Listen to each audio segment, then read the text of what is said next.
hadithi kadhaa za Mtume Ahmedi alayhi salam na maneno ya Mwenyezi Mungu yaliyoko katika hadithi al-Qudsi kuzungumzia hali halisi ya maisha mazuri aliyoandaliwa mwanadamu katika mgongo huu wa ardhi. Yote haya tumeyazungumza, na kabla ya hapo mwanzo wake tulishazungumzia namna binadamu anavyohatilifiana katika mambo ya Mwenyezi Mungu Subhanahu wa Ta'ala, na anakuwa jeuri katika mambo ya Mwenyezi Mungu. Lakini pamoja na ujeuri huo, Mwenyezi Mungu amemwandalia mwanadamu mazingira mazuri mno ya kuingia katika pepo, na mazingira mazuri mno ya mafanikio na maisha mazuri katika ulimwengu huu. Lakini kwa ujeuri na kwa kiburi chake mwanadamu anafika wakati anayapiga teke yote hayo, isipokuwa watu wema.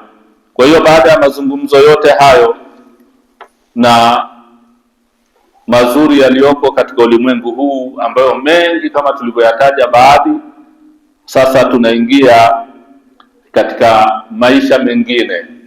Unatoka katika ulimwengu huu unakwenda katika ulimwengu mwingine, ulimwengu wa akhera.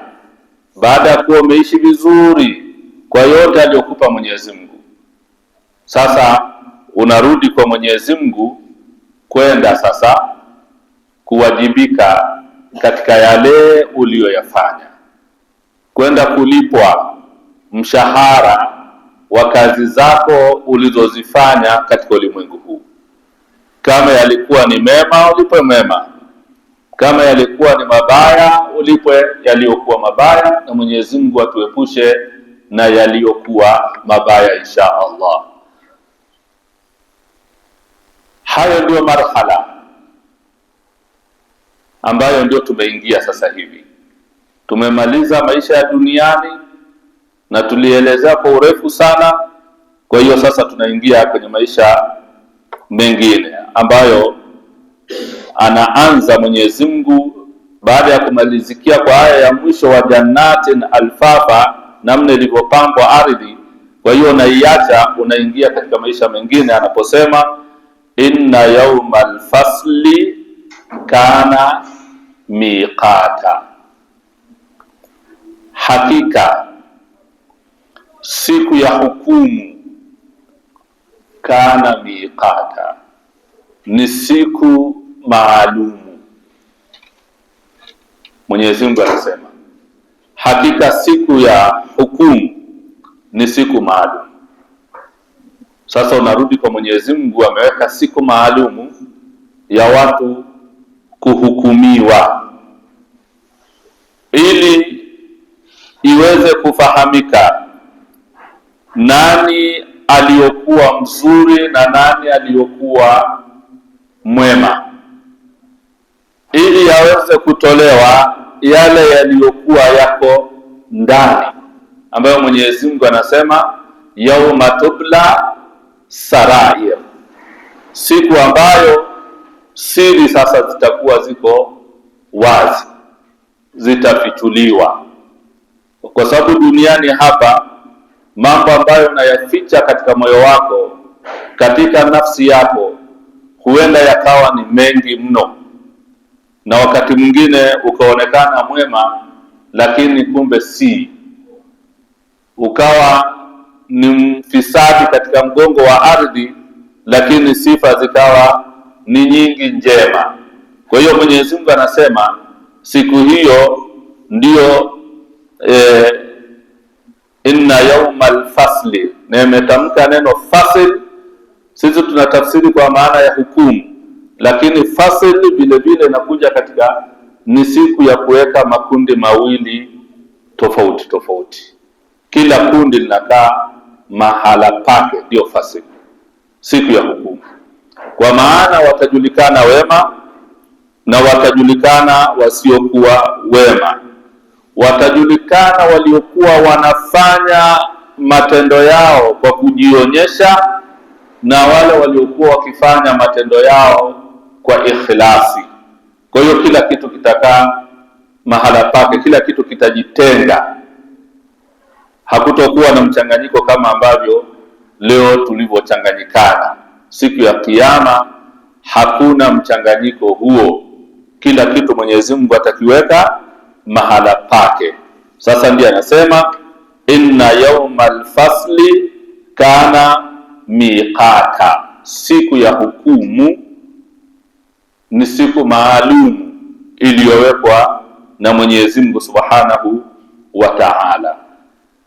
Anasema tena yauma yunfahu fi suri fataatuna afwaja, ni siku ambayo itapigwa paragumu, itapigwa paragumu. Fataatuna afwaja, mtakuja mkiwa makundi makundi, makundi makundi yatakuja. Sasa makundi makundi haya tunavyoambiwa ni makundi ambayo kila kundi litakuwa limejitenga kivyake. Yani kundi la wenye sifa fulani watakuwa na kundi lao, wanatoka kivyao. Kundi la watu fulani lenye tabia fulani litakuwa kivyao, na kundi la watu fulani litakuwa kivyao, na lile kundi ambalo la Bwana Mtume la maimamu litakuwa pamoja na wale waliokuwa pamoja nao. Ndio tukaambiwa siku ya Kiyama utafufuliwa na vile ulivyokuwa ukivipenda, na utafufuliwa na wale uliokuwa ukiwapenda. Kama ulikuwa ukiwapenda maasumin na unawafuata na unashikamana nao, ndivyo utakapofufuliwa pamoja nao, na kinyume chake ni hivyo hivyo. Sasa anapozungumza Mwenyezi Mungu yauma yunfakhu fi suri, siku hii ambayo ya hukumu maalum, kabla ya hilo litapigwa paragumu, litapigwa paragumu. Fataatuna afwaja, mtakuja makundi makundi, na kila kundi litakuwa na bendera yake.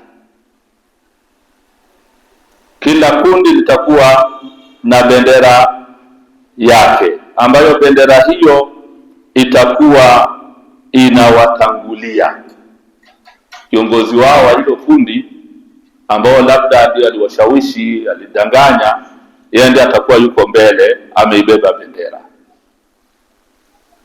Sasa kama wao umeshikamana na Ahlulbeiti, na tunaambiwa Al-Hasan wal Husaini sayyida shababi ahli aljanna, bendera yetu au bendera ya wafuasi wa Ahlulbeiti alayhi salam itakuwa imebebwa na vijana hawa, na wewe utakuwa unafuata nyuma.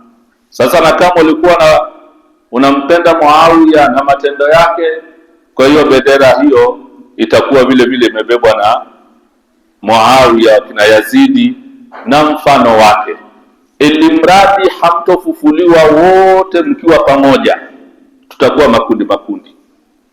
Ndio Qur'ani inavyozungumza, afwaja ni makundi makundi, inafanana na idha jaa nasrullahi wal fathu wa ra'aita an-nasa yadkhuluna fi dinillahi afwaja, makundi makundi.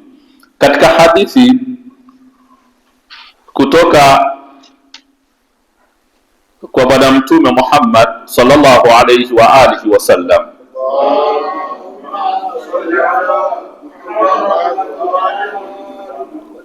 nitaisoma haraka haraka kwa sababu ina urefu kidogo, lakini pia na umuhimu wake. Hadithi inayoelezea makundi haya inaanzia kana Muadha ibn Jabal jalisan qariban min rasulillah sallallahu alayhi wa alihi wa sallam fi manzili abi ayyuba al-ansari faqala Muadha. Hadithi inaanza kwa kusema siku moja Muadh bin Jabal, huyu ni sahaba mkubwa, ana historia kubwa. Naam, ana historia kubwa, haina haja kulizungumza hapa, tutatoka kwenye mada sana. Alikuwa amekaa pembezoni au karibu na bwana mtume sallallahu alayhi wa alihi wasallam katika moja ya nyumba za masahaba ambaye ni Abi Ayyub al-Ansari. Wamekaa na Muadh amekaa pembezoni mwa bwana mtume sallallahu alayhi wa alihi wasallam. Faqala ya Muadh, Muadh, naam, faqala Muadh, akasema huyu Muadh, ya Rasulullah, araaita qawla Allah ta'ala, umeona maneno haya ya Mwenyezi Mungu Subhanahu wa Ta'ala? Anamuuliza bwana mtume, umeona maneno haya? Bila shaka anajua ndio bwana mtume ndio mwenye wahyi, sio? Lakini kuna kitu ambacho anakitafuta hapo. Maneno gani akayasoma? Yauma yunfakhu fi suri fataatuna afwaja, siku itakapopigwa paragumu na watu wanatoka makaburini wakiwa makundi makundi. Al-aya. Faqala ya Muadh, sa'alta an adimin min al-amri, akamwambia hayo Muadh, umeuliza jambo moja gumu sana, zito sana. Thumma arsala ainaihi thumma qala, bwana mtume sallallahu alayhi wa alihi wasallam ni kama vile akainamisha macho yake kuonyesha kama kuna huzuni, kuna masikitiko, kuna maumivu kutokana na aya hii. Kisha akasema bwana mtume sallallahu alayhi wa alihi wasallam, tuhsharu asharatun asnafin min ummatin ashtatan qad mayyazahumullahu ta'ala minal muslimina wa baddala suwarahum. Akaanza sasa bwana mtume kuelezea kusema, watafufuliwa watu katika umma wangu wakiwa makundi au mafungu 10. Hayo katika umma wa bwana mtume sallallahu alayhi wa sallam watakuwa katika makundi 10, na makundi hayo yatakuwa yako tofauti tofauti kwa mionekano yao. Wabaddala suwarahum, na sura zao zitakuwa zimebadilishwa sura zao, sio zile sura zao waliokuwa nayo. Ni makundi 10. Bwana mtume akaanza kumwelezea maadhi. Faba'duhum ala surati al-qirda, baadhi yao watafufuliwa wakiwa na sura za nyani au wale wengine wale wakubwa wanaitwa nini? Asante. Kama hao wote limradi ni jamii moja ile, si ndio? Aina ya nyani na hao watakuwa katika sura ya aina hiyo. Wa ba'dhum ala surati al-khanazir, na baadhi yao watakuwa katika sura ya nguruwe. Wa ba'dhum munakkasuna arjuluhum min fawq wujuhuhum min tahatin thumma yushabuna alaiha, na baadhi yao watakuwa wamefungwa miguu yao juu, yani miguu iko juu, vichwa viko chini, na wamefungwa. Wa ba'dhum munakkasuna arjuluhum min fawq wa wujuhuhum min tahti, na nyuso zao ziko chini, wamefungwa vibaya. Ni aina fulani ya ufungwaji wa udhalili, wa kudhalilishwa, kama ambao tunaona baadhi ya picha za watumwa walivyokuwa wakifungwa. Sasa watakuwa wamefungwa miguu yao juu na vichwa viko chini. Thumma yushabuna alaiha, kisha wanasagwa, wanaburuzwa. Wa ba'dhum umyun yataraddadun, na wengine watafufuliwa ni vipofu kabisa, wanahangaika huku na kule, watu wanakimbia, ni kama vile wenyewe wanagongana tu, hawana mwelekeo. Ni kwa sababu ni vipofu, na ni kundi lao, wote ni vipofu. Sio mmoja labda anaona. Si tumesema kila watu wanafufuliwa na makundi yao wakiwa wanafanana, yani ndege wafananao ndio warukao pamoja. Sasa na siku ya Kiyama itakuwa watu wako namna hiyo. Ina maana hawa walioko hivi ni jamii moja, kama wamefungwa vile wanasagwa, kama ni vipofu wote ni hivyo. Kwa hiyo wanakanyagana wenyewe kwa wenyewe, kwa sababu hakuna mtu anayeona ili ampishe mwenzie. Yataraddadun wa ba'dhum bukumun la ya'qilun, na wengi wao watakuwa ni bukumun, ni bubu, hawana hata akili, yani ni ile bubu alafu akili hamna. Kwa hiyo wako kama vichaa walivyo wenyewe pale kwenye kundi lao, akili hamna. Wa ba'dhum yamdahuna alsinatahum yasilu alqayhu min afwahihim lu'aban yataqaddaruhum ahlul jamaa, na baadhi yao watakuwa wanatafuna ndimi zao, wanajila yani wanajitafuna, alafu wanapojitafuna midomoni mwao zinatiririka usaa wenye harufu iliyokuwa mbaya. Yatakadharuhum ahlul jamaa, ambayo watu watakuwa kwanza wanawashangaa, na pia wanatoka harufu iliyokuwa mbaya katika usaa ule wanapojitafuna, ndimi zao wanajitafuna. Wa ba'dhum muqatta'atun aydihim wa arjuluhum, na baadhi yao watafufuliwa ili hadi wamekatwa mikono yao na wamekatwa miguu yao. Wa ba'dhum musallabuna ala judhu'in min nari, na baadhi yao watakuwa wamesulubiwa katika vizingiti vya moto wa Jahannam. Vizingiti kama hivyo, alafu wamesulubiwa, wamefungwa pale msalaba, wamepigiliwa pale. Vizingiti vile ni vya moto wa Jahannam, alafu ndio unatembea navyo unaelekea katika uwanja wa kuhesabiwa na Mwenyezi Mungu Subhanahu wa Ta'ala.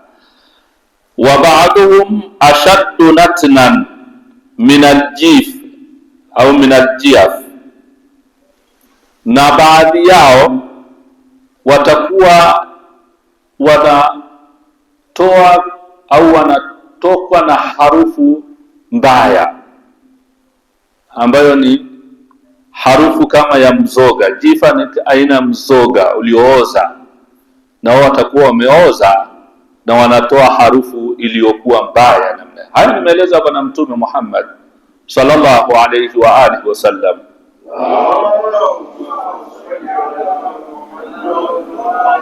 Akitoa tafsiri ya maneno haya, yauma yunfakhu fi suri fataatuna afwaja, limepigwa paragumu Kwa hiyo mnatoka makaburini mwenu mkiwa makundi makundi. Sasa makundi menyewe ndio haya anasema Bwana Mtume, makundi 10 ambayo kila kundi liko na sifa yake tofauti. Wa ba'dhum yalbasuna jibaban sabiqatan min qatranin laziqatin bijuludihim, baadhi yao watafufuliwa wakiwa wamevaa mavazi jibaban sabiha, mavazi ambayo ni mazito alafu ni marefu, lazika bijuludihim, lakini yameshika ngozi ya mili yao, yani zimebana. Umevaa vazi la moto, ni vazi la moto, alafu vazi lile sio labda ni kubwa, limebana, limeshika mwili. Ni hali inatisha kidogo, sio ya kiyama. Na hii ni watu ambao kama tulivyoelezea maisha ya ardhini waliyakufuru, hawakumwabudu Mwenyezi Mungu, hawakumsikiliza alivyosema Mwenyezi Mungu, hawakumsikiliza Mtume sallallahu alayhi wa ali, wala hawakuwasikiliza ahlu baiti salawatullahi wasalamu alayhim ajma'in.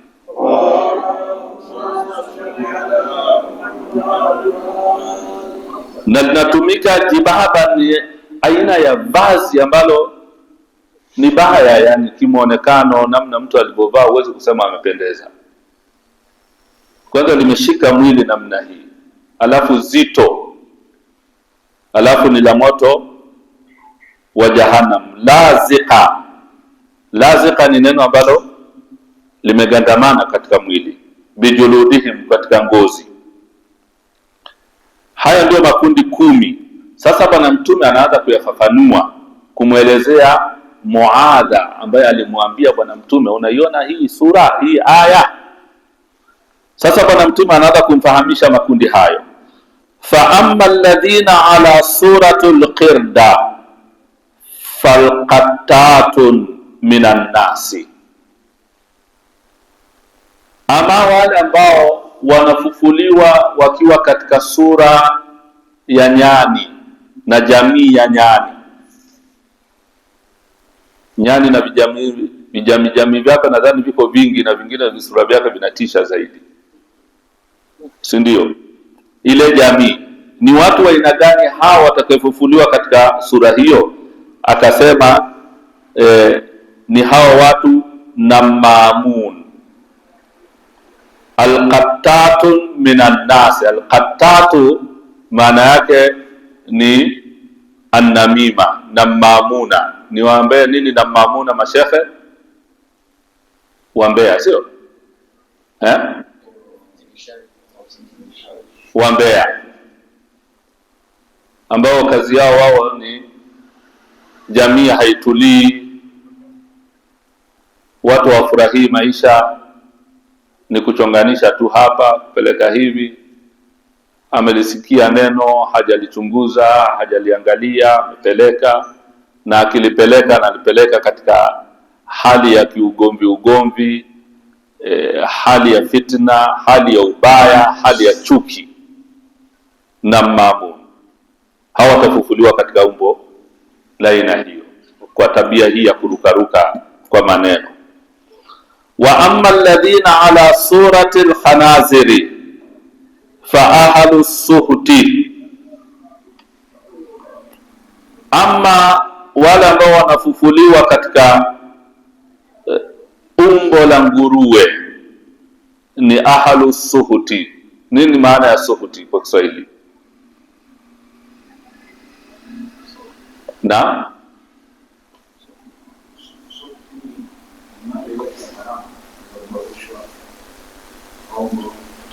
asante. Suhti ni ulaji wa riba, na kwenye Qur'ani zaidi imetafsiriwa ni wale wanakula riba au kwa mali ya haramu kama anavyosema shekhe, ni hao aina hiyo. Wa amma almunakkasuna ala ruusihim, la hii soft nadhani itakuwa riba kwa maana ya riba hii hapa. Wa amma almunakkasuna ala ruusihim fa akalatu riba, wale ambao sasa munakkasuna, ambayo tumesema ni wale waliofanywa nini, waliofungwa miguu juu na vichwa chini, hao ndio walaji wa riba. Maana as-suhut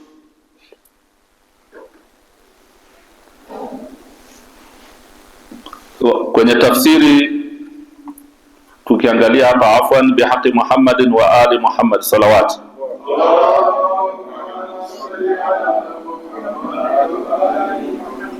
Asante. Kama alivyosema Sheikh Hadi, ni mali yoyote ambayo ni ya haramu, lakini hawa ambao vichwa chini miguu juu, hapo kwa maneno ya Bwana Mtume fa akalatu riba, hawa ni maalumu kwa ulaji wa riba. Sasa suhuti ni ulaji wa mali za haramu zingine zote kwa ujumla wake.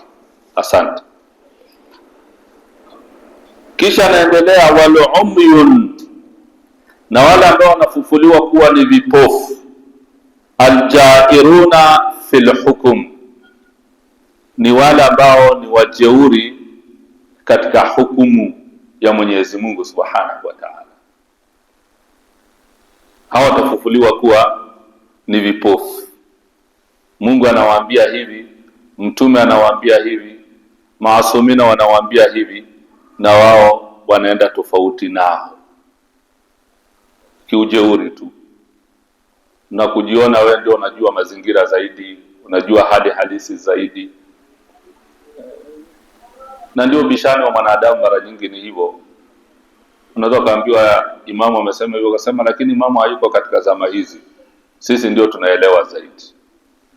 Lakini kumbe hatujui halalu Muhammadun halalu ila yaumil qiyama wa haramuhu haramun ila yaumil qiyama. Walioyasema wao yalikuwa ni ya maisha mpaka siku ya Kiyama,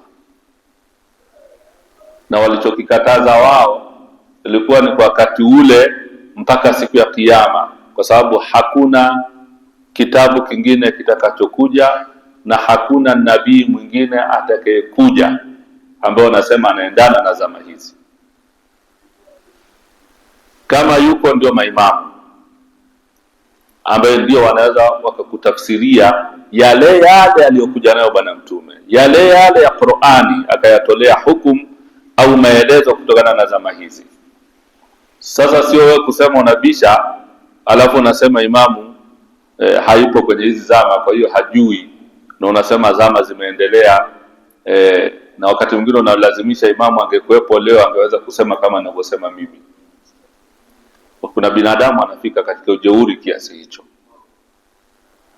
Kama angekuepo angefanya kama tunavyofanya sasa hivi.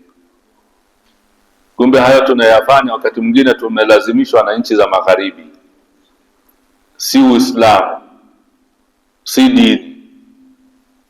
Sasa Bwana Mtume sallallahu alayhi wa alihi wasallam anasema wal umyun aljairuna fil hukm, ni wale wajeuri kubishana na hukumu ya Mwenyezi Mungu, maelezo na maelekezo ya Bwana Mtume na watu wake alayhimus salam.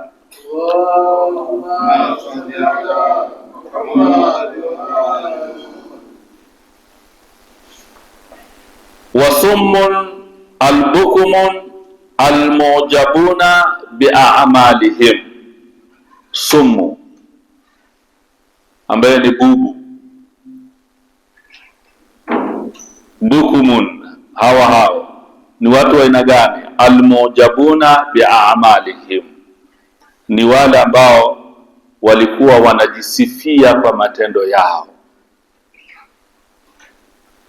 Kila akifanya lililokuwa jema anajisifia mbele ya watu kuwa yeye ndio yeye, kama sio yeye singekuwa.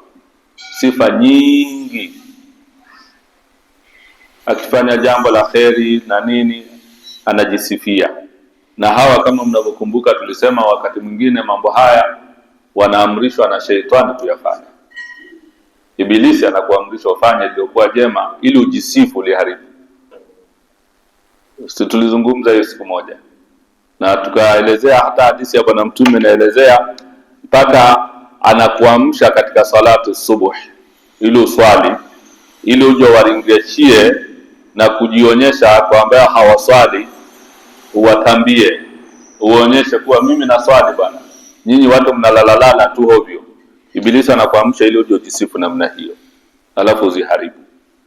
Sasa hapa Bwana Mtume anasema watu hao siku ya kiyama watafufuliwa, walladhina yamdahuna bialsinatihim falulamau walqudwatu alladhina khalafat a'maluhum aqwaluhum. Na hili ndio linatutisha sisi ambayo tunaitwa mashekh. Nasema wale ambao wanajitafuna ndimi zao alafu zinatoka usaa wenye kunuka, ndimi zimewatoka namna hii, alafu wanajitafuna wao na usaa unatoka katika midomo yao. Wanasema hawa ni maulama,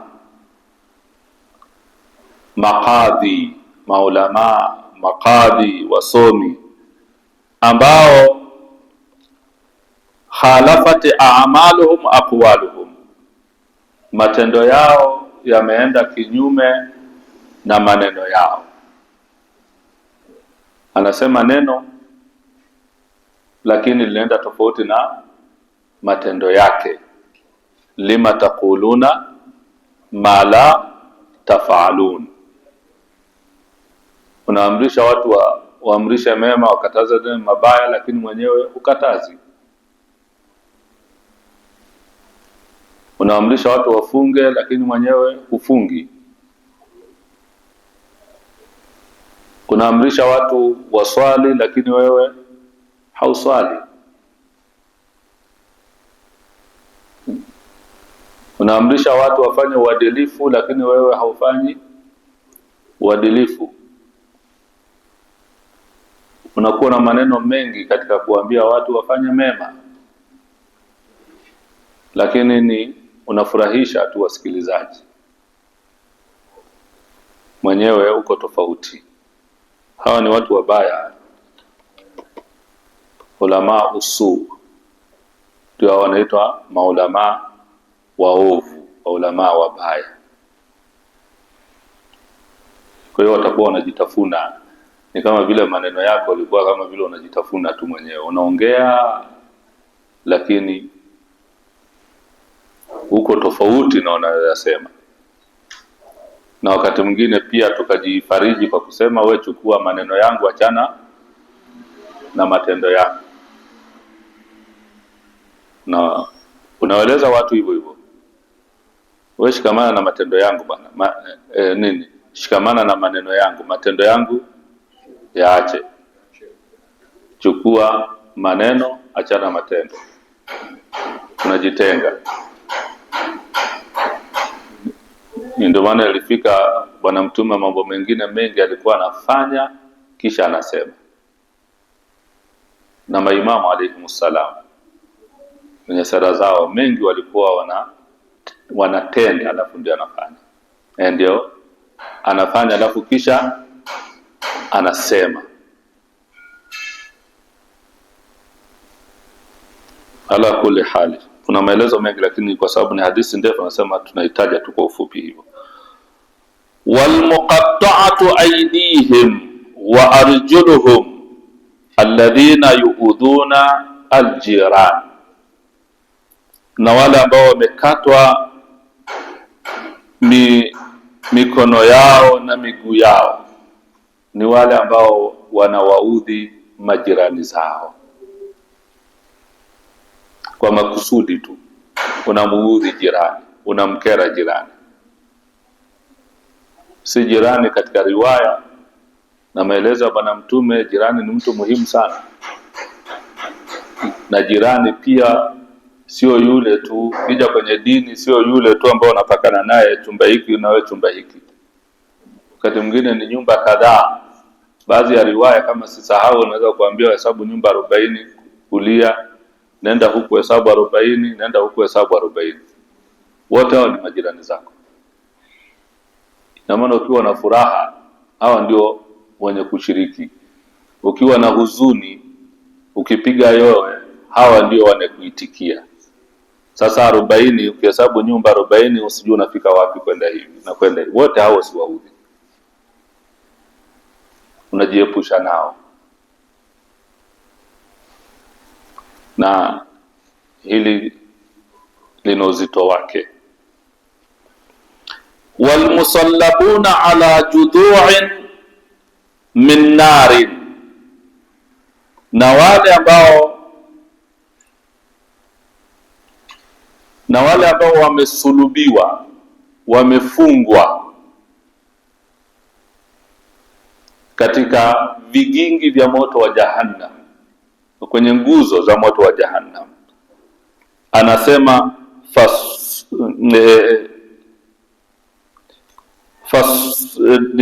as-su'atun bin nasin ila sultan. Fas-su'at bin nasi ila sultan. Su'ati inakuja katika maana sa'i, ni wale wanaenda mbio katika kupeleka maneno kwa watawala. Wanapeleka maneno kwa watawala. Umbea ile namima, majasusi mathalan, unaweza utafsiri hivyo hivyo. Mtu anakuja, mko pamoja naye na nini, lakini kumbe ni jasusi, ametumwa na mpelekea bwana wake maneno. Kwa hiyo haji dogo wala kubwa, ili asifiwe kule na ili aweze kupata cha kwake huko, anakuwa anaishi maisha ya aina hiyo. Hawa kwa sababu ni waharibifu wakubwa wa jamii. Fitna ya kwenye jamii ni kubwa, wanaisababisha. Sasa wanafungwa katika vigingi, katika nguzo za moto wa Jahannam. Na riwaya inasema musallabuna, kama msalaba, mfungwa mikono, labda kichwa, miguu. Nguzo yenyewe ni ya moto, alafu umetulia pale. Sio kutulia, ndio unafufuliwa nayo, yani ndio unatoka nayo kwenye kaburi ukiwa hivyo. Sasa na hii hapa katika baadhi ya maneno wanasema ndio watakuwa ni wengi. Kwa hiyo mkiwa kundi kubwa namna hiyo, umefufuliwa mkiwa vile mnakimbia, mnaenda kwenye uwanja wa kuhesabiwa, bila shaka wanatisha, si ndio? Hizi ni adhabu kwa siku ya Kiyama. Mwenyezi Mungu ni Mungu wa huruma kweli, lakini sasa umemkatili mpaka mwisho. Amekupa fursa kama tulizosoma zile za mwanzo kwenye mgongo wa ardhi. Fursa aliyokupa ni nyingi ambazo hazikufanyi wewe ufanye haya, za kuwafanya watu wauane, za kuwafanya watu wakapigana, za kuwafanya watu wakatukanana, kuwafanya watu wakachukiana. Tabia hii ni kubwa mbaya mbele ya Mwenyezi Mungu Subhanahu wa Ta'ala, na ukafa haujafanya toba katika haya, umeharibu system ya maisha aliyotaka Mwenyezi Mungu kwa viumbe vyake. Na unapoiharibu system hii, ina maana hata ibada zao pia umeziharibu. Utakuwa umewaharibia watu wangapi ibada? kwa umbea na fitna na chuki. Mtu anaswali anawaza chuki iliyoko, mtu anaswali anawaza ugomvi ulioko, kiasi ambacho ile kutilia maanani ile Allahu Akbar yake, sala yake vizuri haipo. Sala inatawaliwa 80% na 90% na mawazo ya aina hii yenye kumuumiza, na ndivyo ambavyo wengi tunaswali. Funga yako vile vile imetawaliwa na huzuni 90% mpaka 80 mpaka 90. Hauwazi. Na ndio maana unaona tunafunga lakini hatuwazi kuhusiana na wajane, hatuwazi kuhusiana na mayatima, hatuwazi kuhusiana na ambao wanakosa chakula, maskini na mafukara wetu, hatuwazi. Na falsafa ya funga inakutaka uwaze haya, lakini hayako katika mawazo yetu. Inakufanya uwe mnyenyekevu, mpole. Sangapi utakuwa mnyenyekevu, utakuwa mpole wakati moyo wako hauko na uchangamfu, hauko na furaha? Sasa kundi hili litafufuliwa hivyo. Ndio aya yauma yunfakhu fi suri fataatuna afwaja, mnakuja makundi. Ili kundi kubwa liko na msalaba na nguzo, wamefungwa hivyo, huko wanaungua, wanalia. Mwenyewe ukiwaona sana, bila shaka hakuna mtu anayehangaika na mwenzie, kila mmoja anaungua kivyake. Wale waliokuwa kipofu wanakanyagana, wale ambao wanajitafuna ndimi zao wanakanyagana, yani kila mmoja kivyake, ambayo Qur'ani inazungumza wazi katika hiyo. Anaendelea kusema Bwana Mtume kufafanua makundi hayo 10. Walladhina hum ashaddu natnan min aljiyaf falladhina yatamatta'una bishahawatin walladhatin wayamnauna haqqa Allah fi amwalihim. Allahu Akbar. Wale ambao harufu zao ni mbaya, wanatokwa na harufu mbaya kiasi ambacho hakuna mtu anawakaribia katika hizo harufu mbaya, ambazo pia tutakuja kuona katika aya zinazofuata zingine, ambayo hawatokunywa maji baridi, hawatopata maji baridi, bali watapewa usaa na vitu kama hivyo, maji ya moto na usaa.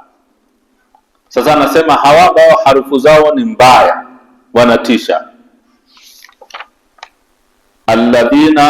Falladhina yatamatta'una bishahawati walladhati wayamnauna haqqa Allah fi amwalihim, ni wale ambao wanakuwa na starehe nyingi na raha nyingi, lakini starehe zao na raha zao ni kwa kutumia haki ya Mwenyezi Mungu katika mali zao. Sijui nimeeleweka? Na hao wenye harufu mbaya ni wale waliokuwa wanakula haki ya Mwenyezi Mungu. Kwa ufupi, haki ya Mwenyezi Mungu walikuwa wanatakiwa watoe zaka, hawajatoa zaka, wakazila wao kwa starehe zao, kwa matamanio yao.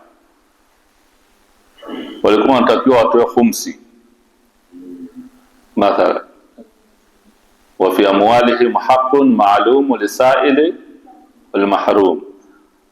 Walikuwa wana amana za watu wazifikishe, hawajazifikisha, wao wakastarehe nazo. akajipamba nazo. Naam, umeona, ili mradi ambacho si chako ukakitumia kwa starehe zako, kwa starehe, ndio hawa watafufuliwa katika hali ya kunuka.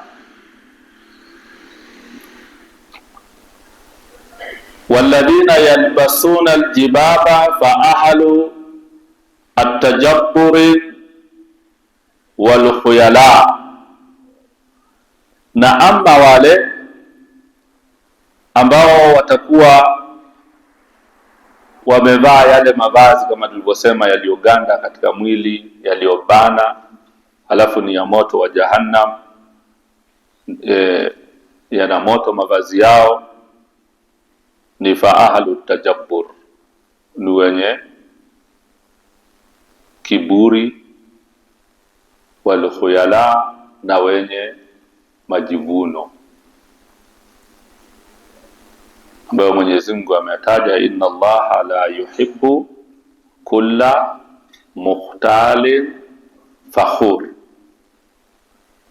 Mwenyezi Mungu hampendi kila mwenye kiburi, mwenye majivuno.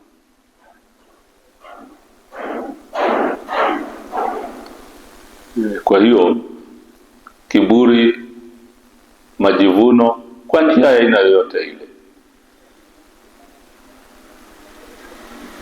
kwa sababu ya cheo chako, kwa sababu ya mali zako, kwa sababu ya ukoo wako, kwa sababu ya uzuri wako, kwa sababu ya aina yoyote ile, ukajiona wewe ni bora kuliko mwingine, kuliko mwenzako, haujishushi, hauna unyenyekevu, mabega yako juu saa zote, kwa sababu ya kile ulichokuwa nacho, uzima wako mathalan, na mdharau ambayo si mzima. Mwingine amepewa mtihani, labda kilema, ana mapungufu katika viungo vyake, ukamdharau, hujamshukuru Mwenyezi Mungu wewe kuwa mzima na ukamwombea dua yeye. Vizarau hivi viko vingi, vya aina tofauti tofauti, viko vingi tu, vya aina tofauti tofauti, mwenyewe unaweza ukajipima. Sasa hawa siku ya Kiyama watafufuliwa wamevaa mavazi, kwanza ni mazito, yani kama vile mavazi ya chuma. Aljibaba ni kama vazi la chuma zito, alafu limeshika mwili, alafu la moto. Sasa kama litakuwa la chuma, au kama litakuwa lile ya nini, ile ambayo lailoni aina fulani, ile plastiki fulani, kama plastiki mathalan, au chuma, hebu angalia kama vazi liko namna hiyo. Sio la pamba ambalo linakupoza poza, hapana, ni la adhabu. Alafu unatoka umefufuliwa, ndio unatoka nalo unaenda kusimama katika viwanja. Hii sio kuwa unaenda Jahannam, bado unaenda kusimama mbele ya Mwenyezi Mungu mkiwa makundi namna hii. Ndio maana tunaposoma riwaya na maelezo ya Bibi Fatima Zahra salamullahi alaiha,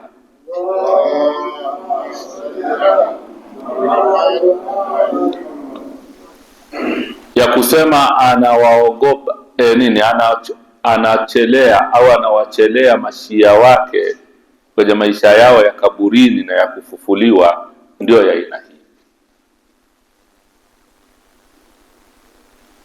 Huenda baada ya hapo labda ukapata shifa, maombezi, lakini sasa kutoka hapa kwenye kaburi lako, kwenye maisha yako ya barzakh, mpaka unaenda kusimama kwenye viwanja huko katika mazingira yale, na sio hesabu ambao unasomewa hukumu yako kama mahakamani, saa moja nusu saa umeshahukumiwa, unaingia kama peponi kama motoni. Maelezo mengine anatuambia ni miaka mamilioni huko katika hesabu, miaka mamia huko katika hesabu.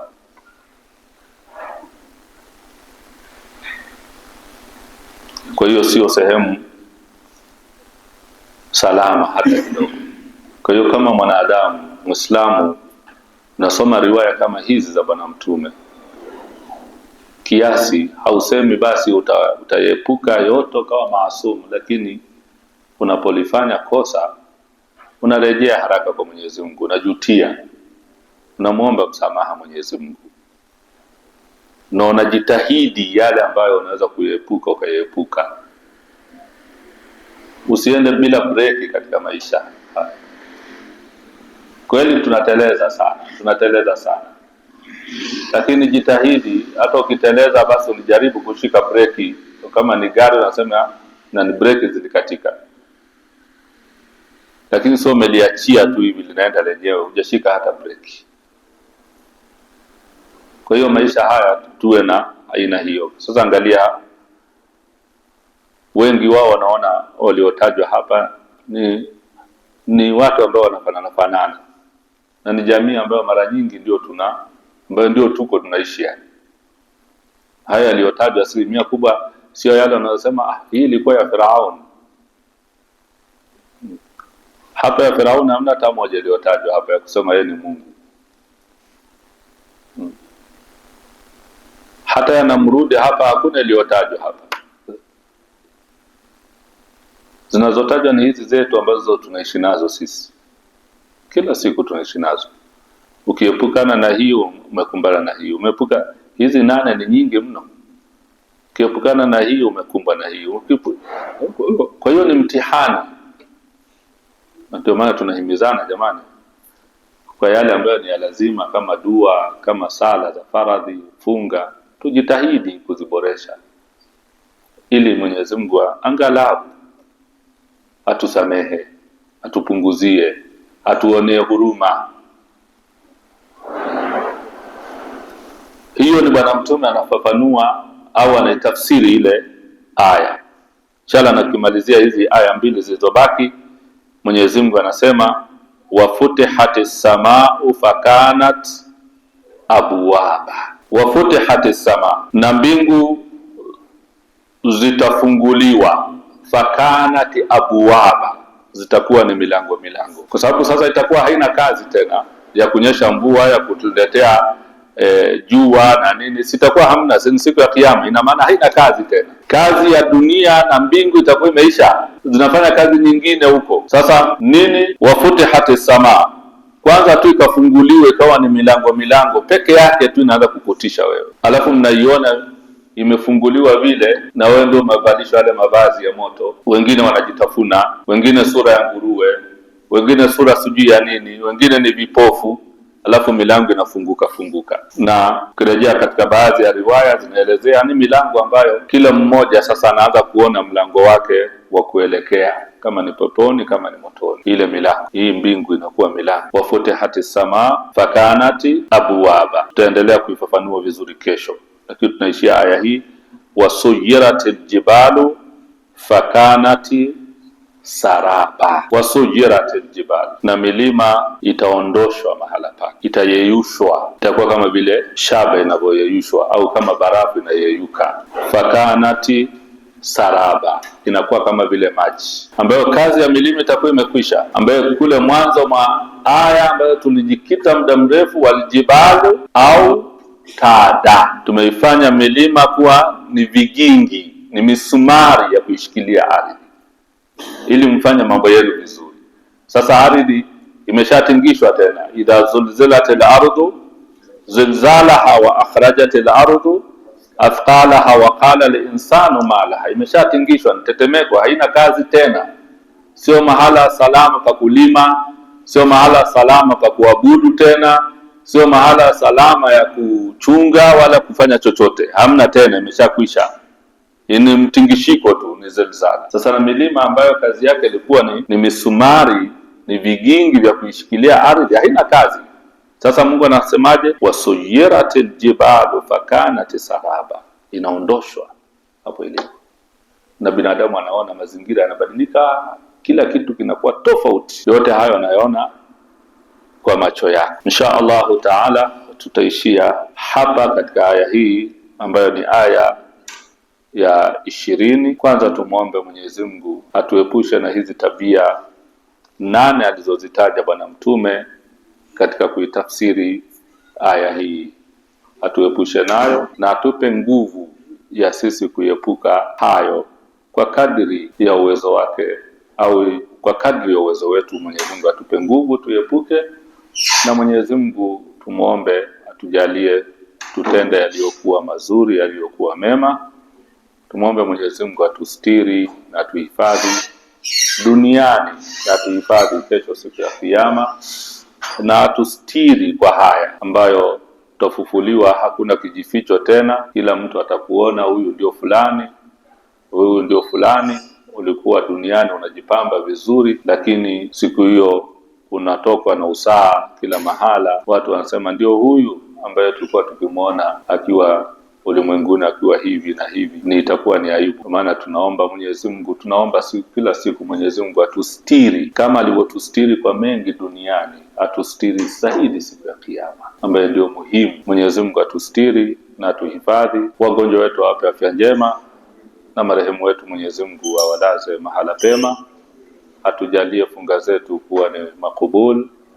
Na leo tuko siku ya mwezi 11, masiku yanakwenda mbio sana.